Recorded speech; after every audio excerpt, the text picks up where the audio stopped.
what democracy looks like. This is what democracy looks like. Show me what democracy looks like. This is what democracy looks like. Tell me what democracy looks like. This is what democracy looks like. Show me what democracy looks like. This is what democracy looks like. This is what democracy looks like. This is what democracy looks like. John.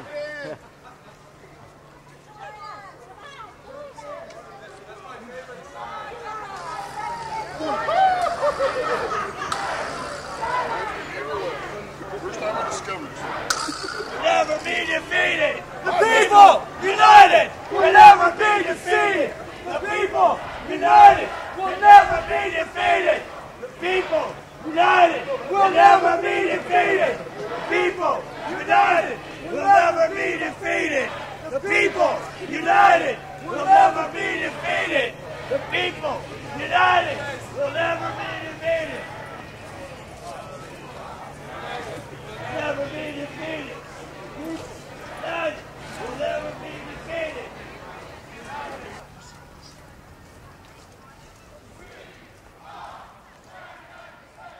We are the 99%. We are the 99%. We are the 99%. We are the 99%. We are the 99%. We are the 99%. We are the 99%. You're the 99%, mister. You need to be paid more. You do. You need a raise. 99%. We are the 99%. We are the 99%. We are the 99%. We are the 99%. We are the 99%.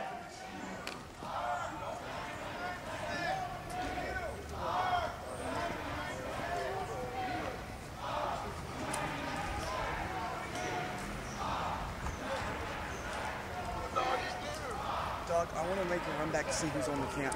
Okay. You want to carry this for me? I got my hands full. Rich, the greatest linebacker. You're all in right there. We are the 99%. Are the 99%. Are the 99%. I want to know who's on the campsite. Will? The 99%. We are the 99%. Are the 99%. Are the 99%. We are the 99%. We are the 99%. We are the 99%. So we are the 99%. So you are the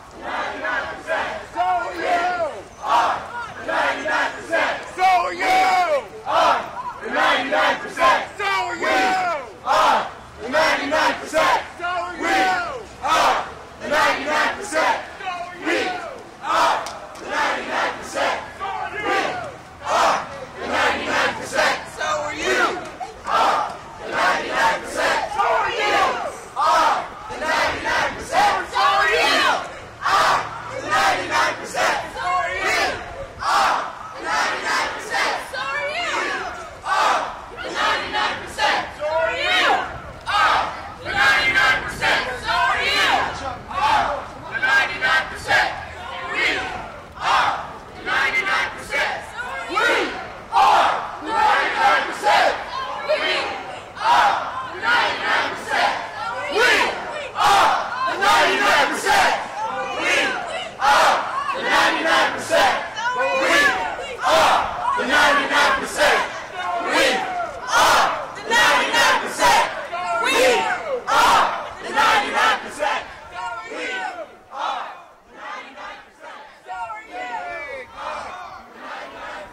So are you. Are the 99%.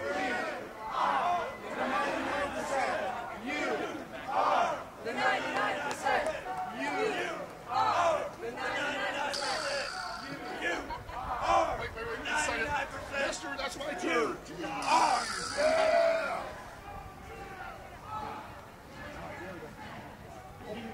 Are the 99%. You are the 99%. You are the 99%. You are the 99%. You.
Chet,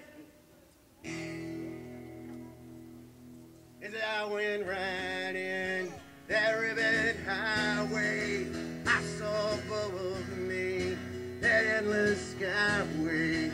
I saw below me that golden valley. This land was made for you and me. Well, I roamed in ramble, I followed my footsteps through the burning sands of the diamond desert. And all around me, the voice came sounding. They said this land was made for you and me. Well, this land is your land, this land is my land. From California to the New York Island, from the redwood forest to the Gulf Stream water, this land was made for you and me. Well, the sun came shining, and I was strolling through the wheat fields waving, and the dust clouds rolling, and the sun came shining as the fog was lifting. Said this land was made for you and me.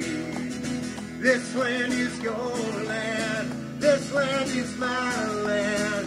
From California to the New York Island, from the redwood forest to the Gulf Stream water, said this land was made for you and me. And I was walking, I saw a sign there, and one sign said, no trespassing. And on the other side, it said nothing. And that side was made for you and me. This land is your land. This land is my land. From California to the New York Island. From the redwood forest to the Gulf Stream water. This land was made for you and me. This land is your land. This land is my land. From California to the New York Island. From the redwood forest to the Gulf Stream water. This land was made for you and me. Well, this land was made for you and me.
Their homes. Master! That is just great. Screw the people who defended the system that allows you to create ridiculous profits. Yeah. Unbelievable. To be fair, there are 13 banks named. There are 13 banks named in the suit. Bank of America and J.P. Morgan Chase among them. Yeah. Meanwhile, in 2009, Wells Fargo reported $18 billion in pre-tax income. They paid $0 in federal income tax. Is it any wonder we're pissed off? No! Is it any wonder we're out here trying to change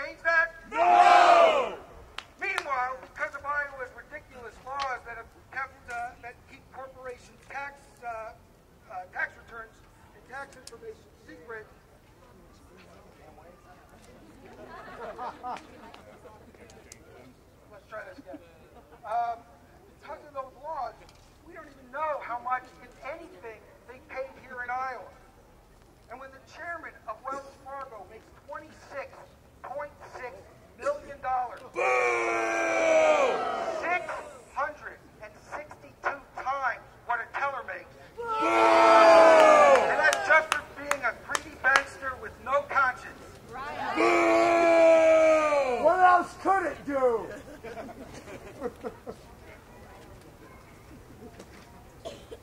What are you going to do with all that money? Well, sit on it? So we're here today because of those things, to shake things up. Yeah. And shake things up, I guarantee we have and we will. And if it takes misspelling picket signs and wearing stupid tri-corner hats and a powdered wig for the media to take us seriously, then I'll be next in line at that hat and wig store. But kidding aside, we're showing the doubters, we're showing the haters that we are not going away. They can ticket us, they can jail us, they can take away our permits, but that only strengthens our resolve. We will together create a country that indeed puts people before profits. Put people first. Put people first. Put people first. Put people first. Put people first. Put people first. Put people first. Put people first. Put people first. Put people first. Put people first. Put people first. Put people first. Put people first. I got a friend here. My friend Avi. Can Avi come forward, please? Avi is here to make a very important statement today. Because, you know, Wells Fargo and U.S. Bank are powerful institutions. But you know who's more powerful? The people! People! My friend Avi has decided that he is done supporting these banks. So he is going to walk inside Wells Fargo Bank and close his account. Money to a bank that supports local businesses. University of Iowa Community Credit Union. Avi, do you have anything to say about this important decision? I have decided to think strategically about how I can act with others to be the change I want to see. All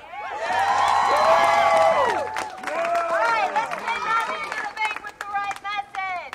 People power! People power! People power! People power! People power! People power! People power! People power! People power! People power! People power! People power! People power! People power! People power! People power! People power! Greetings, brothers and sisters. My name is Barrett. Thanks for coming out tonight, or this morning. That's right. I want to talk briefly about this notion of too big to fail. So now let me remind you. to fail. Let me remind you, right, that our memories are short, right? So during the financial crisis of 2008, during the 2008 financial crash, in the waning hours of the Bush administration, they passed through a bailout of the giant insurance companies and the mega banks, not the American people. Right?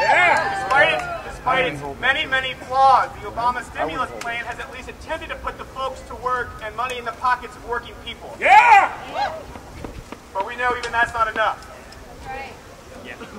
But too big to fail. So in 2008, Bush and his financial secretary, Henry Paulson, decided that banks and insurance companies like our friends at Wells Fargo, Citibank, Bank of America were too big to fail. They're not my friend. Now what does that mean? The logic says that if these behemoth corporations would collapse, then the effects of the national and global economic system would have been so dire that we would all have suffered terribly. So the banks got bailed out and the people got sold out. Now in the past 3 years, what has the government learned about the notion of too big to fail? No, sure. Nothing.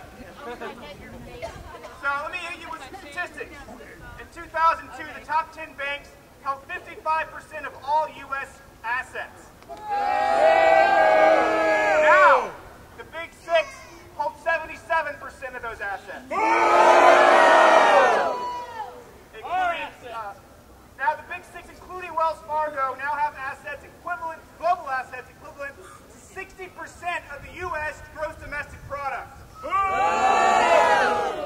Between 2008 and 2010, Wells Fargo, where Avi is right now, made a profit of $49.3 billion. Anyone want to guess how much they paid in taxes over that same period? Oh. Wrong. Negative $681 million. Now, what have the banks learned about too big to fail? They've learned how to be more greedy. Multinational banks are not investing in the local community. In fact, the Big Six have reduced small business spending by 50% since the bailout. Now, what are they doing with the capital they're hoarding? First, they're buying up smaller banks. They're getting bigger than they were before the crash, and they're centralizing their power, but also their risk, debt, and leverage. Second, instead of investing in the community, they're recklessly speculating in these fictions called derivatives, futures, commodities, and currencies.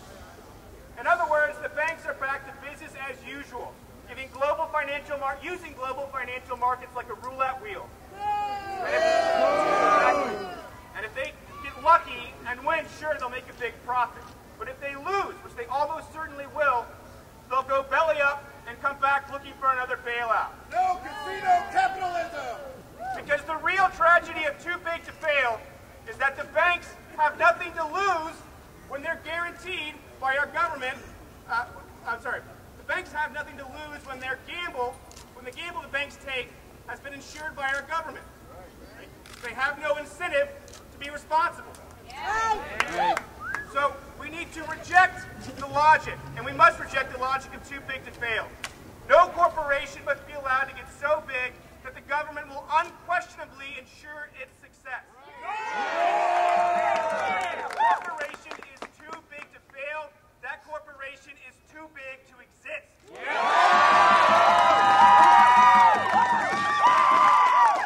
Our government needs to return to breaking up the trust and preventing monopolies. For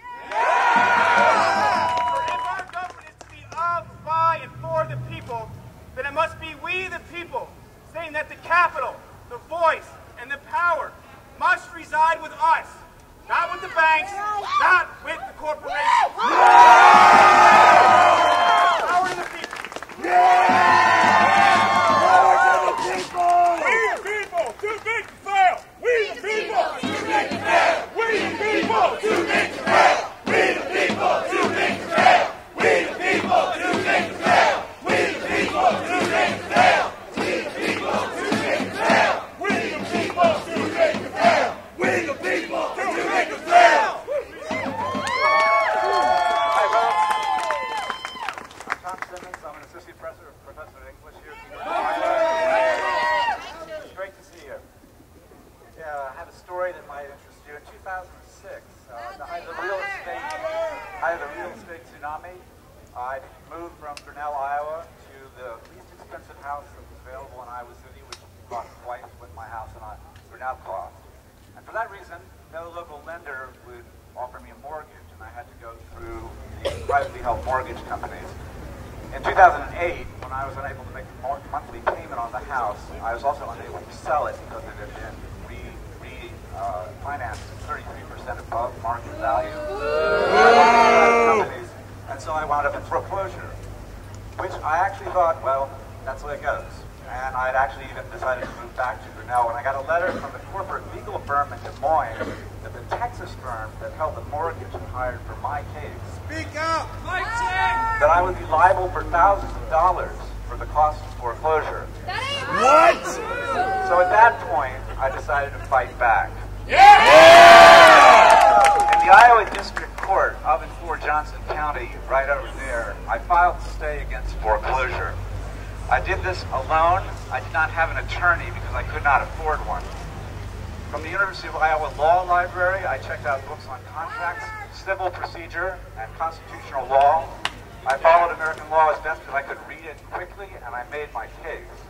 I filed a countersuit against the Texas loan servicer, the original lender, and the Wall Street firm that held the primary investment. The settlement that I reached does not permit me to go into detail, but ironically, you can read all the relevant documents if you have the Iowa District Court case number, which is public, and that is, in case you're interested, Give me the case number. EQCV 069588. Page turn. Do you need CPR? So what happened? Well, it turns out the key to this case is an obscure 1934 Supreme Court case at the height of the Great Depression, Home Building and Loan Association versus Blaisdell. I have to say that I actually ran across this pretty much by accident. In Blaisdell, the Supreme Court legitimized courts' intervention into contracts under extenuating circumstances. The editors of the casebook I was using included this case under the general heading, you'll like this, expansion of police powers, and they thoroughly disapproved of it. Nevertheless, it was the case on which I based my case, and it worked. I stopped foreclosure in its tracks. I went from being the victim of a $300 an hour errand boy in Des Moines to negotiating directly with the vice president of the legal wing of the Texas Mortgage Servicer. You can do this too. Yes. I brought my mortgage back to market value and reduced the interest rate substantially. I won back the house, which I have occupied ever since. Unfortunately, this success came at a very high emotional cost, as my partner was not able to endure the strain on our relationship. So, I would say if there is a lesson here, it sort of derives from Obama's first campaign. Yes, you can. Yes, you can sign on the dotted line. Yes, you can be horribly deceived by corporations that care nothing about you. Yes, you can be a dismal part of an algorithm of risk and profit and loss. And yes, you can fight back. You might even win. But if you do it alone, it will cost you dearly. The Occupy movement everywhere asks people to come to the defense of people. That is what I hope to be here for one another. Thank you very much.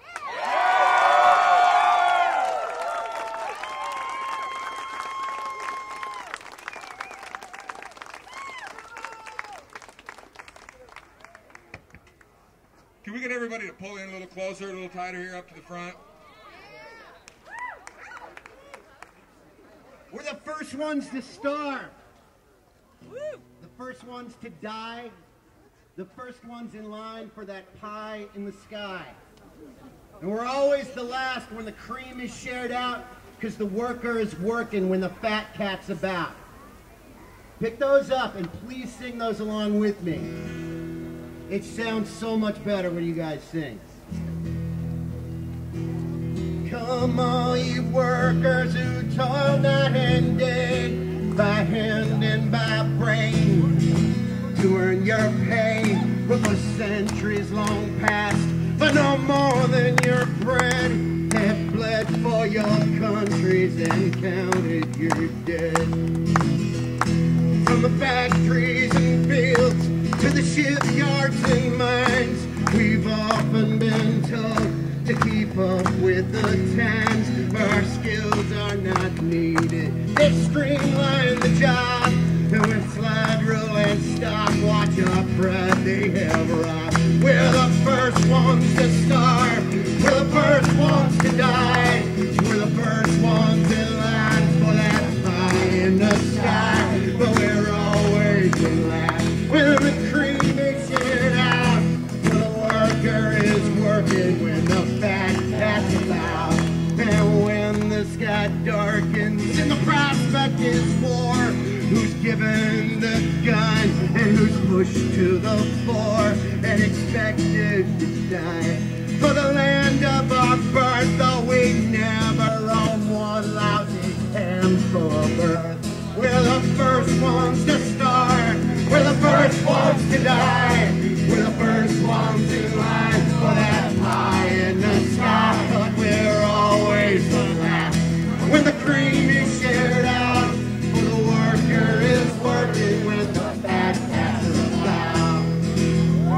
And all of these things the worker has done, from tilling the fields to carrying a gun, we've been yoked to the plow since time first began, and we're always expected to carry the can. We're the first ones to starve, we're the first ones to die, the first ones in line for that pie in the sky. And we're always the last when the cream is shared out, for the worker is working when the fat cat's about. We're the first ones to starve, we're the first ones to die, the first ones in line for that pie in the sky. And we're always the last when the cream is shared out, for the worker is working when the fat cat's about. For the worker is working when the fat cat's about. For the worker is working when the fat cat's about.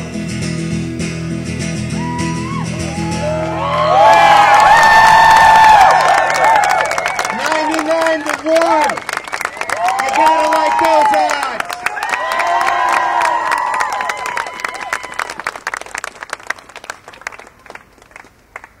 My name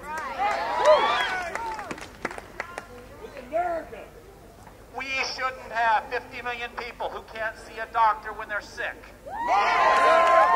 There shouldn't be 47 million people in this country who need government help just to feed themselves. We shouldn't have 15 million families who owe more on their mortgage than their value of their home. Much of the media, lapdogs for the corporate masters against whom we are called to rebel, say that our movement has no message. I say it has a very strong message. 99%, you and me, are oppressed. Wall Street and large banks have become a modern-day Egyptian pharaoh, enjoying unprecedented luxury, wealth, and comfort, while most of us struggle to meet our basic needs. We have become slaves, bought and sold into slavery by corrupt politicians and greedy corporations who care nothing for us, but are in their own spiritual slavery to the false gods of wealth and power. To that I say, Pharaoh, let my people go. Wall Street, let my people go. Big banks, let my people go.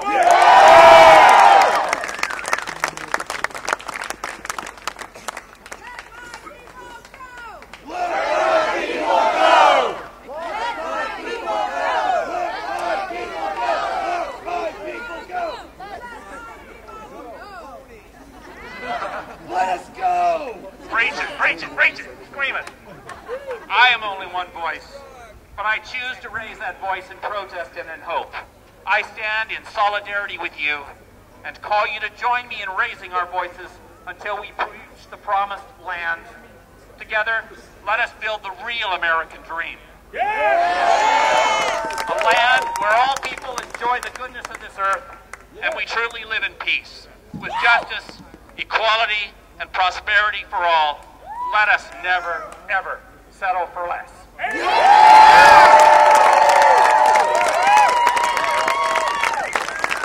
Hey everybody, I have a real quick announcement. I won't bore you with the details, but we had a permitting thing with electricity and we were using the bullhorn to conserve our battery that we brought down, but Michael here has gotten an electrical permit, so we're going to move over to the microphone. Everybody can hear it. Let's hear it from Michael.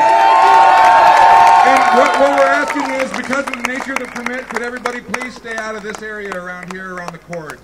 That's anyway, thank you very much, and let's hear it again from Michael.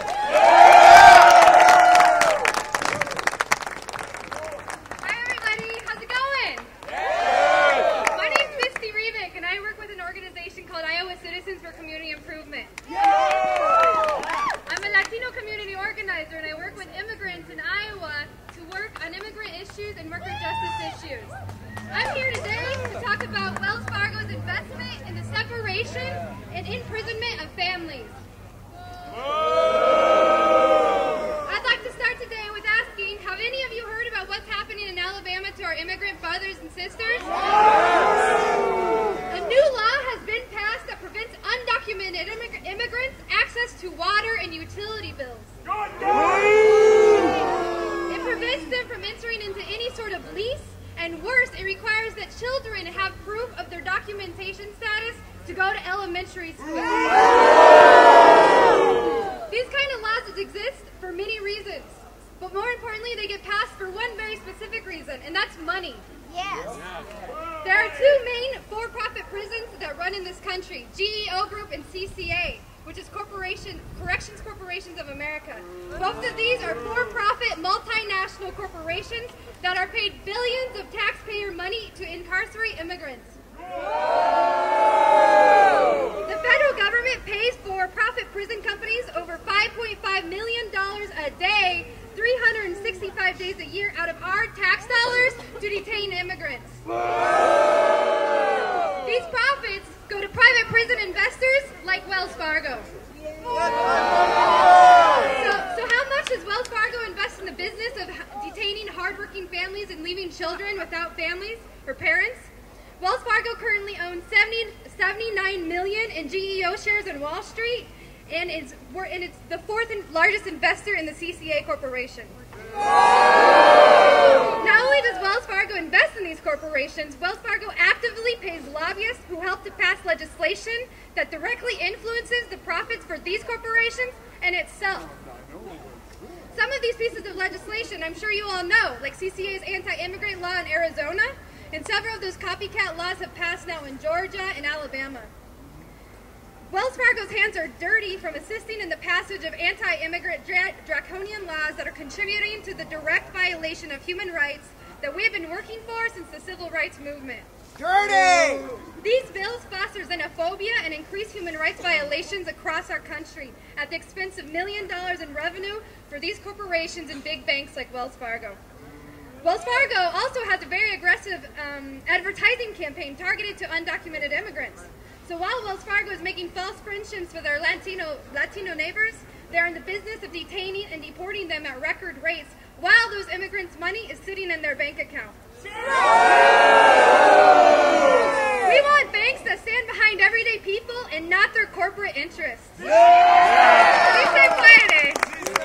demand that Wells Fargo dumps its prison investments, and you can too. Pledge to close your bank account and put your money in a local credit union bank. Stand with our immigrant neighbors in spreading this information. We can fight back against corporate influence. Our money talks. Let it talk for you and our immigrant neighbors. Thank you.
You don't choose to graduate into a terrible job market created by the irresponsible bankers on Wall Street who only looked out for themselves. And you don't choose whether you have to disregard your basic human rights to accommodate the demands of these greedy banks.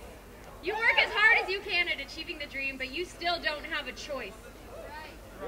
I don't have an option.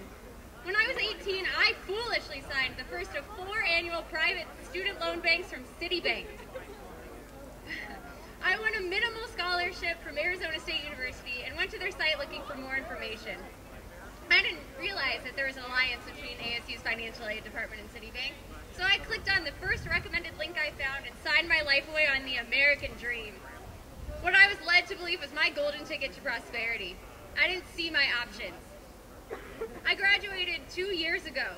I graduated into the worst job market the United States has seen since the Great Depression. A self-imposed catastrophe that the CEOs brought upon themselves. But I stayed optimistic. I continually searched for those golden jobs that I had been promised. I steadily worked 60 hours a week. Almost every penny that I earn goes to my student loan payments. My 4 Citibank student loans with varying interest rates from 10 to 15% that Citibank won't let me consolidate. They don't have income-based repayment plans. I can't extend my repayment period. I'm stuck paying $1,000 a month regardless of the economy. And I'm not asking to wipe these off my record. I'm just asking for some reasonable options. But I don't have an option. I work 3 jobs. If I work less than 60 hours a week, I'll default on my loans. These greedy banksters want me to default on my loans. Because because it means that the money they got for basically free, they can fine me for, repackage, and sell the damaged loan back and demand more than it was worth. I don't have an option. I could file for bankruptcy. If I became disabled or was hit by a tragedy or a disaster, it wouldn't matter. You can't discharge your student loan payments if you file for bankruptcy. I don't have an option. And actually, Wells Fargo is a very gracious student loan lender. They're one of 2 that will actually forgive your loans if you die.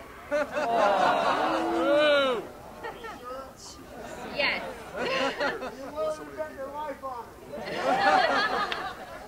That's right. Right now, if I died, Citibank has a price on my eternal soul. I don't have an option. So does that mean I'm free? Do I have freedom? I don't think so. I can't work a normal 40-hour work week. I can't repay my loans over a longer period of time. I can't declare bankruptcy, and I'm not even allowed to die. There is a price tag on my soul. I'm a slave to their greedy banksters and their corrupt politicians. These CEOs with their deep pockets and undisclosed funding are ruining my life. And I know that I'm not the only one in this position. There are others like me. I am one of many, but I for one will not take it anymore. Give me options. Give me the freedom to choose. I'm not asking to wipe my slate clean. I just want reasonable options. I can't buy a home or a car or support a family if I have to continue to be crushed month by month by these greedy banks. And I'm not going to take it sitting down anymore. I'm going to stand up for my rights and for my freedom. I want options! We all see America as this ideological democracy, but it can't be democracy without the voices of the people. And here's my voice, and what I have to say, and it's not pretty, you might want to cover your ears, but fuck you, Wall Street! Fuck you and your immoral, unregulated policies! Give me options!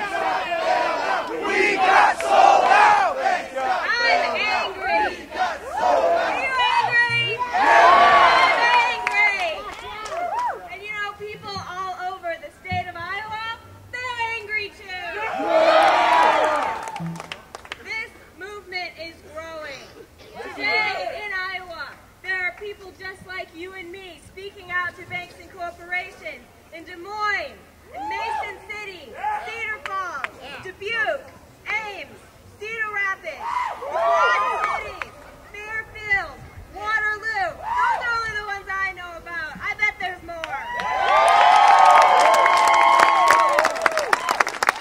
And you may know that we've been occupying College Green Park for a week. And I'm pleased to announce that starting right now, the occupation of the Ped Mall has begun.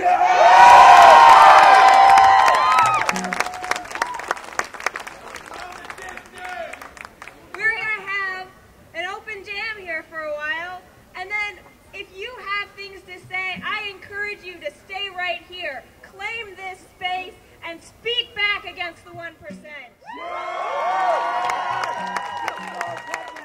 when people ask us, how long is the occupation of Iowa City gonna last? We need to say, 1 day more! 1 day more! 1 day more! 1 day more! 1 day more! 1 day more! 1 day more! 1 day more! 1 day more! All right, to close us out for this particular pre-planned portion of the rally, we've got Pigs and Clover. Hello, everybody. I'm gonna play a song here. This kind of blew out of Madison this winter. The cold, mean wind of Madison. Song about that. Song about the rich fuckers fucking us. Pardon me.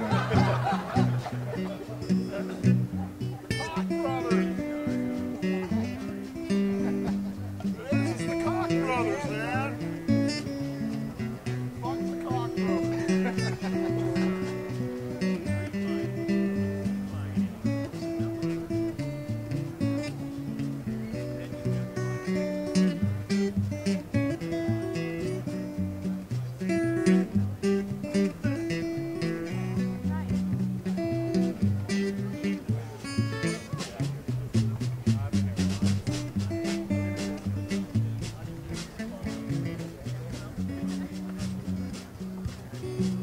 People rounded up in Postville for their race and where they're from, like cattle at the fairgrounds till the deportation comes. And they're trying to bust the unions from Keokuk to Madison, Iowa, Ohio, Idaho, and Michigan. And the mean wind howling down on Main Street is the blast from when the rich folks slam the door. And the people are rising and we're pissed off, and we're not gonna take it anymore. Black man in Cedar Rapids, he got 20 years for real for stealing $15 that he didn't even steal. Wall Street steals trillions, numbers I can't understand, and they'll never see a day in any prison in this land. And the mean wind howling down on Main Street is the blast from when the rich folks slam the door. And the people are rising and we're pissed off, and we're not gonna take it anymore, are we? Oh!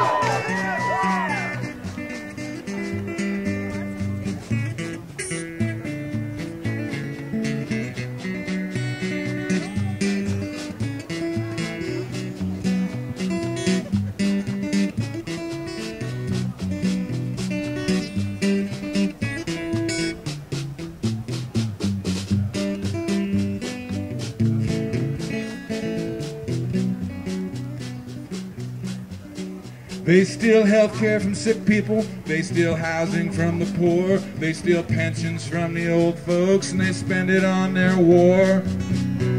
And I'm real slow to anger, I get that from my dad, but it's been a long time coming and I am really fucking mad. Down on Main Street is the blast from when the rich folks slam the door. And the people are rising and we're pissed off, and we're not gonna take it anymore. Yeah, the mean wind howling down on Main Street is the blast from when the rich folks slam the door. And the people are rising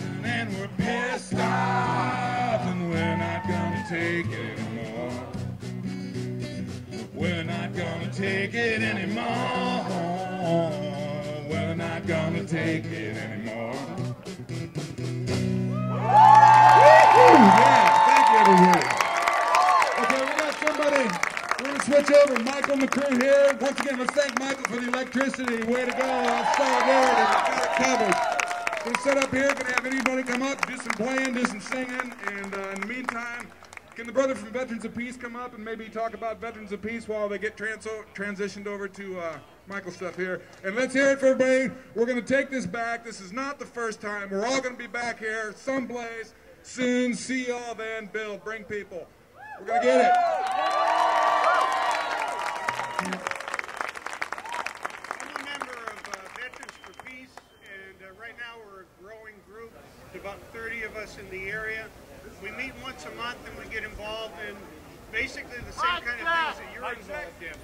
Our main concern are veterans' rights. We're particularly concerned about the people coming back now from Afghanistan and Iraq who may not be getting the proper treatment. Veterans' rights, in a sense, are just one thread in a web of misery that's been woven by corporations and a corrupt government. Our concerns are also that sending young men and young women into harm's way be the last thing a government does, not the first thing. Another concern is that, to my knowledge, the military hasn't been audited since Christ was a corporal. I think something ought to be done about that. What are they doing with our money? We're spending almost as much as the rest of the world is spending on defense budgets. We have 800 to 1,000 bases overseas. Now, a country that only wants peace, that's rather a strange behavior pattern. Okay? The reason I wanted to talk to you, and I'll be done in just a second, is if there are any veterans in this group. Doesn't matter, you don't have to be a combat veteran. Raise your hand if you're a veteran. All right, thank you. Okay. I'm asking you guys and gals, I don't have any printed information on me. Look up Veterans for Peace on Google, and you should be able to find the Iowa City group. The one that's running it, who's our director right now, is Ed Flaherty, who's a great guy. We meet once a month. You can find out from the website where we meet. Please come and see us and add your energy to what we're doing.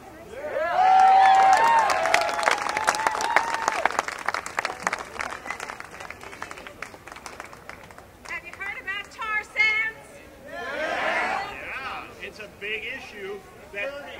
It's dirty and it's going to affect the 99%.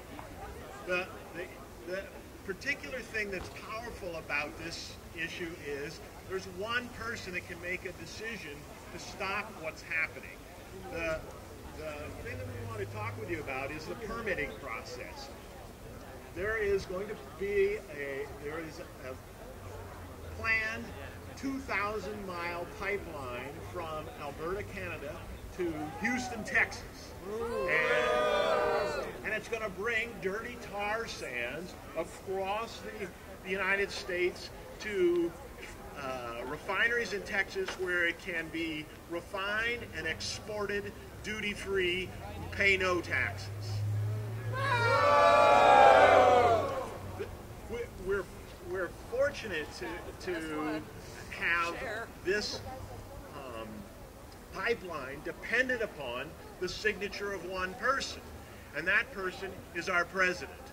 In the Johnson era, the pipeline, international pipeline agreements were set that had to have approval of the president only, and so the president must sign the permit. So what we're encouraging him to do is to stand up for the kind of environmental things that he spoke about when he was running. To not stand with the oil companies and the Koch brothers and the rich, and to stand with the people and protect our environment.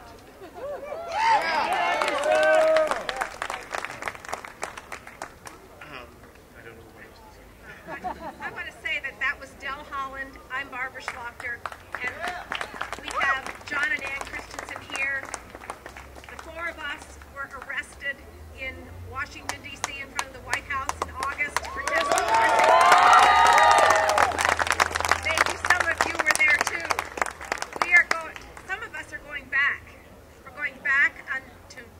November 6th to make a huge circle around the White House. A circle of the people.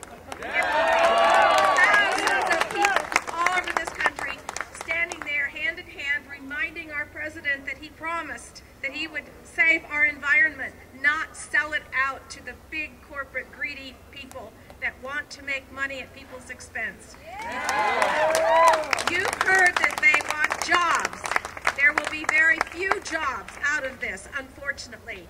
There'll be a few for construction, but very few after the construction's done, unless there are big oil spills, and then it gets very expensive.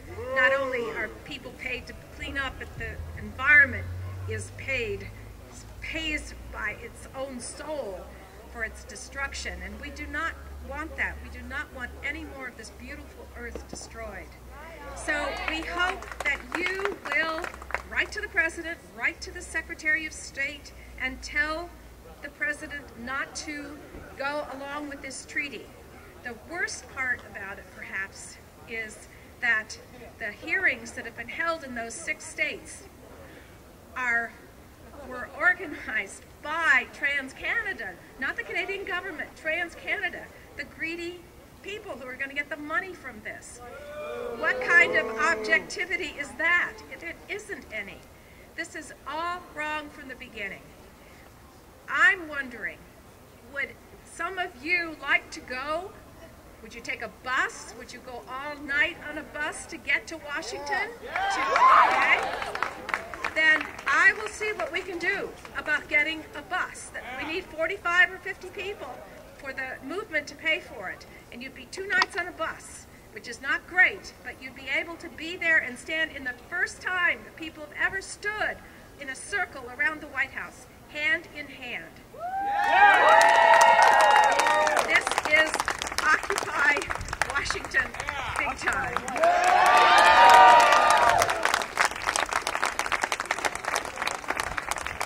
I'd also like to say that up on College Green tomorrow at 10 a.m. we're going to have a People's Earth Mass. Everyone is welcome. We will have one big loaf of bread to share to emphasize the oneness of the people, and we invite you to come and partake. You'll feel comfortable even if you're not a Christian, let me guarantee.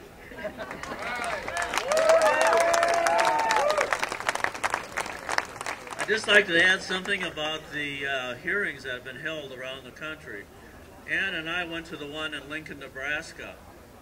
That there were a large group of people there.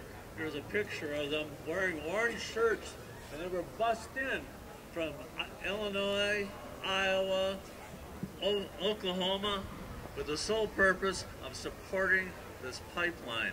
The people who were opposed to it were all ordinary citizens. They were ranchers, farmers, people who lived in the Ogallala area and are against having this pipeline go through their water. And there will be more hearings, and if you hear about them, please go to them and speak up.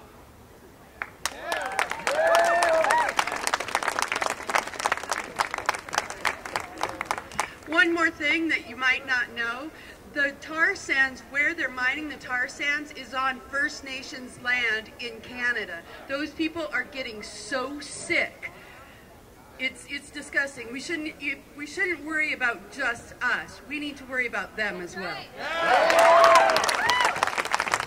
Now, I'm just going to cut in to do a little bit of logistics. I'm so excited that you're all staying here for the open mic part. We've got a long line of people who all have important things to say, so all we're going to ask is that you keep your comments to 3 minutes to make sure everybody gets a turn, and my dear friend Barrett is going to be the encourager, the moderator, yes, to try and help people to keep their comments brief. Thank you. Until we find Kenny and Victoria, who volunteered to moderate last night. Oh, here we are. So Kenny and Victoria will be moderating, not me.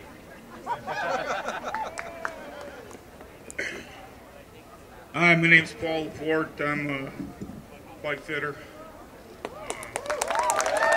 Member of Plumbers and Pipe Fitters, Local 125, Cedar Rapids.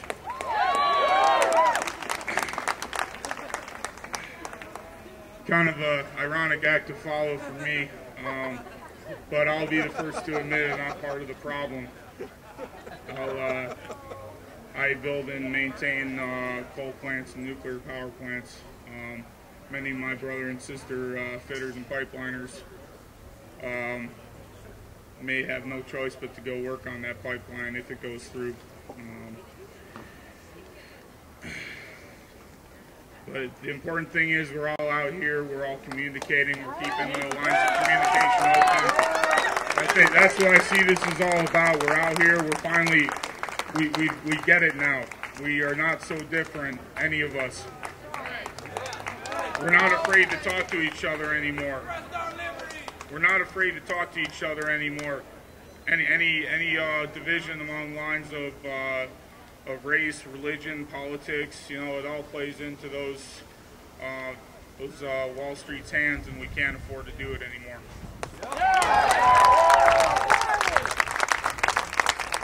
I'm out here to testify to you, my brothers and sisters of the working class, that on this day, October 15, 2011, we the people declare these blood-sucking overlords of Wall Street officially cut off. These corporations have overseen the wholesale dismantling of social and industrial infrastructure our mothers and fathers built with pride. And they left what they could not cannibalize to enrich themselves to rot. Collusion, price fixing, sequestering new technology. It just makes you think of that country song, when they're living up on Wall Street, that New York City town. In the real world, they're shutting Detroit down. Now, there was a time in this country when a person could travel, albeit indirectly, virtually from anywhere to anywhere in America by railroad. What happened? Wall Street happened. Did you know that carburetor technology existed as early as 1948 for allow an automobile to go upwards of 100 miles per gallon? What happened? Wall Street happened. Our factory workers once were empowered to manufacture consumer goods built to last. My grandparents received a toaster purchased at Woolworths as a wedding present, and from that day on, they ate toast every morning and twice a day later in life. It was proudly handed down to my cousin, and it still makes perfect toast 63 years after its manufacture date. Try finding that at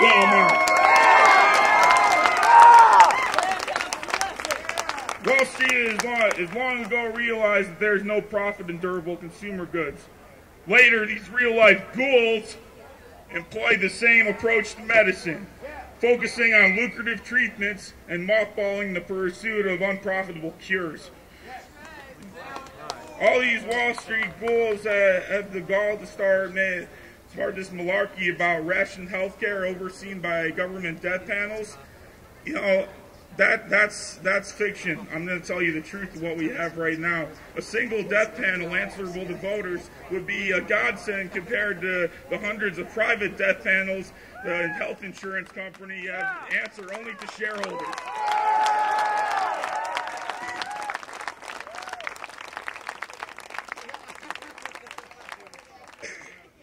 I'm going to let our people speak now. I have more to say, but feel free to come up and chat with me. Take care. All right, thanks, Paul. Victoria and I are going to moderate this. We're going to ask that if you want to speak, form a line behind here. Try to limit it to 3 minutes, and we'll start let you know when you're at 3 minutes, please. I am a University of Iowa freshman. When I was a high schooler, a sophomore in high schooler, I started working. I worked 3 to 4 jobs until I came to college. I didn't make much money, even though I was working as hard as I could, over 15 hours some days. I was one of every single family member in my family working, up to my grandparents. And I came from a low-income and immigrant community where people were working 1,000 times harder than I was and making less money and being downtrodden and being looked down upon. I'm afraid for where I'm going to go in the future if I was working that hard when I was 15 years old. I'm here in peace to change things. not be silenced.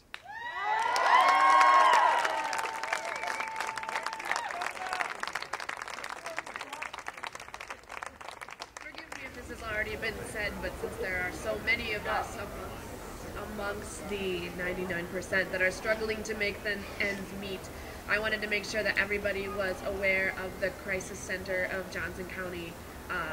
Yeah, they have a food bank there, and so you basically can go. You can go there and get free groceries every week. Is essentially how it works, and there is some limited financial assistance as well, and that can really help out when you need to use your money for other things. So Crisis Center of Johnson County, located near, on Gilbert Court, right off, it's very close to where Kirkwood and Gilbert Street meet. Across from the Salvation Army, next to the Crowded Closet.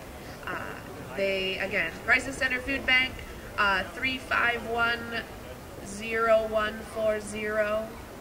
So, you know, if you need any help making ends meet, you can stop by there and see if they can do anything for you.